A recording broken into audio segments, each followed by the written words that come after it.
Hello दोस्तों। तो दोस्तों आपका भाई एक और नई स्टोरी लेके आया आप लोगों के लिए। तो ये स्टोरी है ब्लैक मैजिक के ऊपर, जो कि एक लड़की किसी लड़के से बहुत ज़्यादा प्यार करती है और उसको पाने के लिए वो ब्लैक मैजिक का इस्तेमाल करती है। तो दोस्तों कहानी कुछ ऐसी है। कुछ लोग कहते हैं ब्लैक मैजिक एक वहम है, लेकिन आज मैं जो आपको कहानी सुनाने वाला हूँ वो कहानी उत्तराखंड के देवी देवताओं से जुड़ी एक सच्ची कहानी है। ये कहानी है एक ऐसे लड़के की जिसे प्यार में ज़बरदस्ती चाहने की सज़ा मिली। तो ये कहानी बताई मेरे दोस्त ने मुझे, जो कि ये कहानी बीती है उसके ददा पे। तो ये लड़का उसका ददा है और उस पे हुआ था ये ब्लैक मैजिक। जो उसका ददा था वो दिल्ली कॉलेज से आईटीआई कर रहा था। तो वहाँ गया वो, और बिल्कुल शांत स्वभाव का बंदा और पढ़ाई में होशियार, किसी से कोई मतलब नहीं, कोई कुछ नहीं, अपने काम से काम वाला बंदा था वो। उसके कॉलेज में उसके क्लासमेट्स थे और उनमें से लेकिन एक लड़की थी।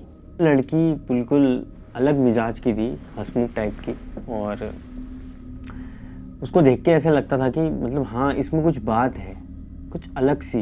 और जब वो उसके दादा से मिली, लड़की को उसका दादा पसंद आ गया, वो भी पहली नज़र में। वो उसके दादा से बात करने की कोशिश कर रही थी, तो उसका दादा तो बात ही ना कर दे, वो किसी लड़की से बात ही नहीं करने वाला हुआ। और वो लड़की बहुत सी कोशिश करती थी उससे बात करने की, कैसे ना कैसे मैं इसके साथ कैसे करूं, मैं बात शुरुआत कैसे करूं इससे, क्योंकि वो बंदा ना इधर देखता ना उधर देखता, फुल इग्नोर, कोई उसके आगे पीछे कोई भी घूमे लड़की से तो दूर ही रहता था वो बंदा। तो उसका दादा बहुत ज़्यादा इग्नोर करता था वो। जब भी वो कॉलेज जाता था वो लड़की उसके आसपास घूमती थी, उससे घूरती थी, उससे कैसे बात करें। तो उसका दादा फुल इग्नोर। फिर लड़की को मतलब जिद हो गई कि मैंने इससे बात करनी है तो करनी है कैसे भी। और लड़की मतलब ऐसे, मतलब बोलते हैं ना यार, किसी के पीछे पड़ गई तो मतलब हाथ धो के पड़ गई थी वो, कि मतलब इससे मैंने बात करनी है। और उसको ये चीज़ बर्दाश्त नहीं हो रही थी कि ये बंदा मुझे इग्नोर कर रहा है। फिर ऐसा हुआ, उस लड़की को पता था कि उसके दादा का रूम कहाँ पे है। तो वो लड़की कुछ खाना बना के या खीर वगैरह कुछ ऐसे लाई थी, बना के लाई वो घर से, और उसके रूम में चली गई और उसने बुलाया उसको। ठीक है, तो फिर उसका दादा निकला बाहर, उसने बोला हाँ क्या काम है। तो उस लड़की ने बोला अरे हमारे घर पे थोड़ा ऐसे, मतलब हमारे कल्चर में ये थी, हमने खीर बनाई तो मैंने सोचा क्यों आपके लिए ला दूँ मैं खीर।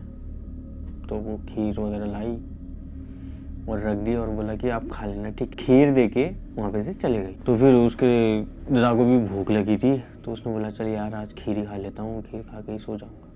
तो उसके दादा ने वहाँ खीर वगैरह पूरी खाई, उसके बाद टन्नस सो गया।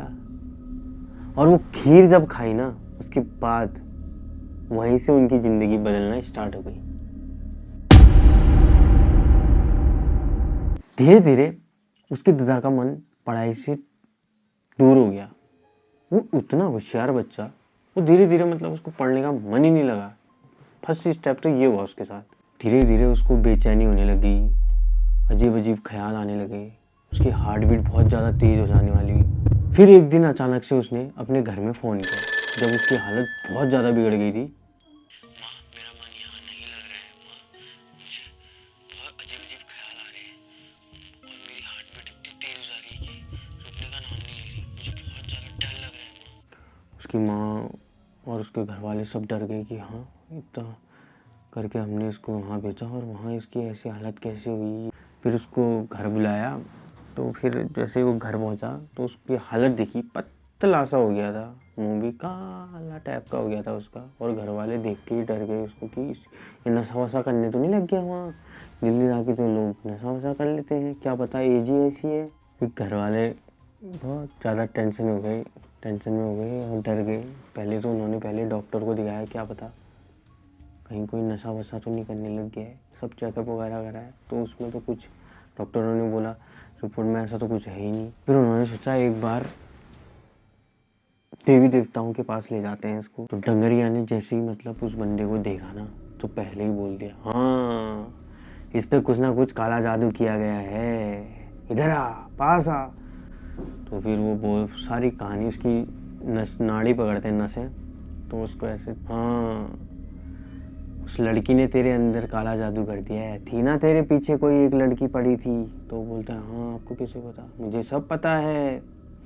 तो फिर वो बताते हैं, वो लड़की तेरे को चाहती थी, तू उसको भाव नहीं देता था, तू उससे दूर जाता था। तो उसने सोचा कि अब राष्ट्र काला जादू ही करा जाए, और वो थी बंगाल से। तो उसने कुछ खाने में डाला और तूने वो खाई ना खाई चीज़, वो थी खीर। उसने बोला, हाँ बाबा मैंने तो ये सब चीज़ें खाई थी।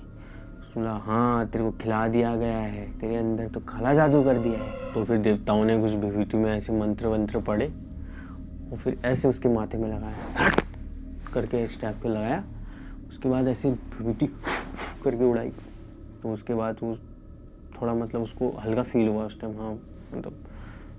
तो फिर वो धीरे धीरे जब घर में था, धीरे धीरे उसका ट्रीटमेंट हुआ, तो धीरे धीरे ठीक हो गया घर में। जो जो भी चीज़ें थी उसके माइंड में, जो भी चल रहा था वो सब शांत हो गया था। लेकिन जो दादा थे वो अपने घर वालों से बोल रहे थे, अगर मेरे को टाइम से ये ट्रीटमेंट नहीं मिला होता ना, मैं अगर देवताओं से नहीं मिला होता, देवताओं के डंगरियाओं से नहीं मिला होता, तो मैं आज शायद जिंदा भी नहीं होता। तो कहते हैं ना, प्यार अगर सच्चा हो तो दुआ बन जाता है, अगर किसी की जिद बन जाए तो जहर बन जाता है। पता है मेरे दोस्त ने, उसके दादा के साथ हुआ था, तो ये सच्ची कहानी है। तो इतना सा मैंने सोचा क्यों ना आपको बता दें। और वीडियो अच्छी लगी होगी तो लाइक कमेंट सब्सक्राइब जरूर करना। और धीरे धीरे मैं सीख रहा हूँ बोलना, तो थोड़ा सा दिक्कत रह रही है, बट कंटिन्यू रहेंगे हम। और मिलते हैं अब नेक्स्ट वीडियो में। धन्यवाद।